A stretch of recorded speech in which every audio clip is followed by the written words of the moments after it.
Assalamualaikum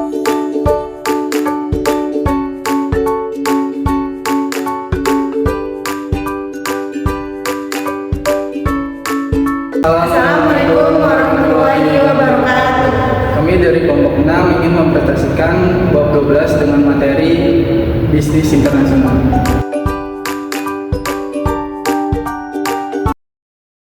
Di sini saya akan menjelaskan pengertian jual beli internasional, yaitu suatu bisnis yang melibatkan lebih dari satu negara, maka bisnis tersebut disebut dengan bisnis internasional. Prinsipnya, jual beli internasional merupakan jual beli biasa, sehingga aturan hukum tentang jual beli biasa pada prinsipnya berlaku terhadap jual beli internasional. Hukum tentang jual beli internasional akan berjalan berbarengan dengan hukum tentang ekspor impor. Yang kedua yaitu ada pokok-pokok masalah yang sering timbul. Yang pertama, ada kekuatan hukum negosiasi.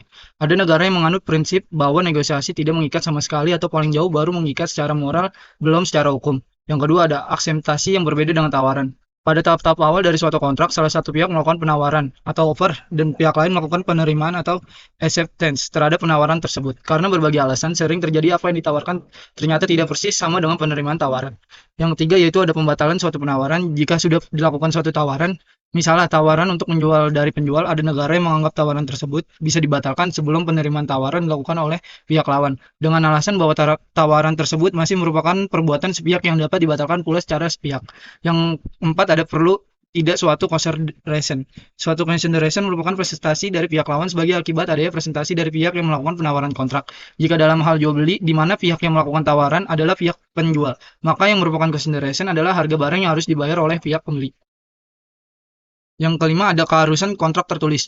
Indonesia tidak mengharuskan kontrak jual beli dilakukan secara tertulis. Ada negara yang berlaku prinsip statute of right, yaitu bahwa kontrak tertentu harus dilakukan secara tertulis seperti jual beli dengan harga di atas harga tertentu.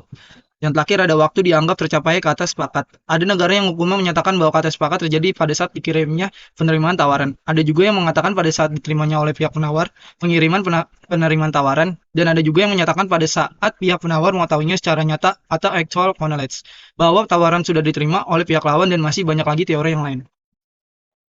Selanjutnya ada dasar hukum terhadap jual beli internasional.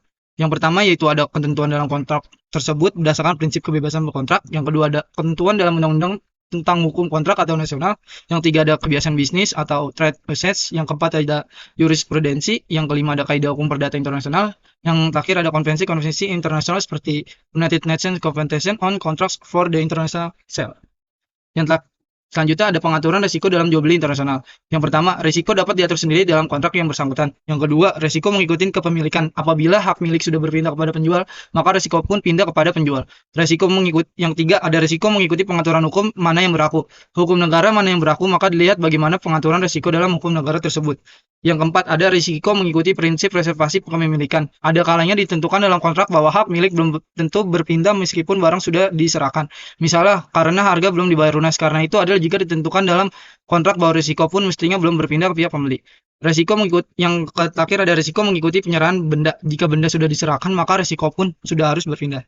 Pengertian dan dasar hukum LOC. Dasar hukum LOC adalah klausula dalam kontrak jual beli yang menundukkan diri kepada Uniform Custom and Practices for Documentary Credit atau disingkat USP.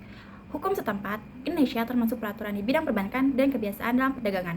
Peraturan perbankan juga memperlakukan USP termasuk dalam praktek hukum di Indonesia, baik terhadap LOC internasional maupun LOC domestik. Unsur-unsur yuridis dari penerbit suatu LOC sebagai berikut. 1. Adanya kontrak jual beli. 2. Dipakai surat pesanan, pro forma invoice atau confirmation of sale jika kontrak jual beli tersebut tidak ada. Ketiga, menyediakan sejumlah dana yang harus disetor kepada bank sesuai peraturan dan ketentuan perbankan yang berlaku.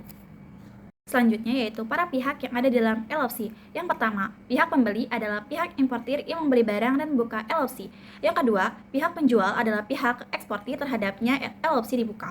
Ketiga, pihak pembuka LOC, bank pembuka LOC atau yang disebut dengan using bank adalah bank yang membuka LOC setelah dimintakan oleh pihak pembeli. Dan yang terakhir yaitu pihak penerus LOC.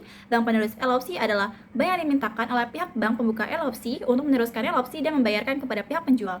Bank penerus LOC ini disebut juga dengan conforming bank, correspondent bank, advising bank, paying bank, atau negotiating bank. Proses penerbitan LOC. Yang pertama, kontrak jual beli dilakukan dalam kontrak mana ditentukan bahwa pihak pembeli wajib membuka LOC. Kedua, pihak pembeli mengajukan aplikasi LOC kepada bank devisa atau bank penerbit untuk kepentingan pihak penjual. Yang ketiga, bank penerbit mengirim surat elopsi kepada penjual melalui bank koresponden. Yang keempat, bank koresponden atau advising bank memberitahu penjual bahwa kepadanya elopsi telah diterbitkan.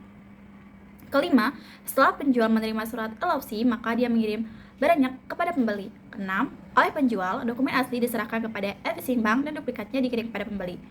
Ketujuh, dilakukan pembayaran oleh advising bank setelah meneliti kelengkapan dokumen. Selanjutnya, dokumen yang telah diterima oleh advising bank dikirim ke using bank. Setelah menerima dokumen-dokumen, using bank membayar kepada advising bank. Selanjutnya, pembuka kredit atau pembeli membayar kewajibannya kepada using bank setelah dinotifikasi oleh using bank bahwa semua dokumen telah datang. Terakhir, using bank mengirim dokumen asli kepada pembuka kredit berdasarkan dokumen-dokumen barang-barang dapat diminta dari pengangkut. Pengertian, latar belakang, dan fungsi WTO. World Trade Organization atau disebut juga WTO merupakan organisasi kelanjutan dari General Agreement on Tariff and Trade (GATT). GATT dibentuk tahun 1947 dan mulai beroperasi tahun 1948. Merupakan suatu sistem, suatu forum, dan suatu lembaga internasional di bidang perdagangan yang berwujud suatu kontrak atau traktat antar para pihak peserta kontrak untuk mematuhi aturan main yang telah disepakati bersama dalam bidang perdagangan internasional. Fungsi-fungsi WTO yang terpenting adalah untuk memperlancar pelaksanaan, pengadministrasian, dan peningkatan tujuan dari perjanjian pembentukan WTO sebagai forum negosiasi bagi anggota, forum penyelesaian sengketa, dan pelaksanaan peninjauan atau kebijakan perdagangan. Sekian dari kelompok kami, kurang lebihnya mohon maaf. Wassalamualaikum warahmatullahi wabarakatuh.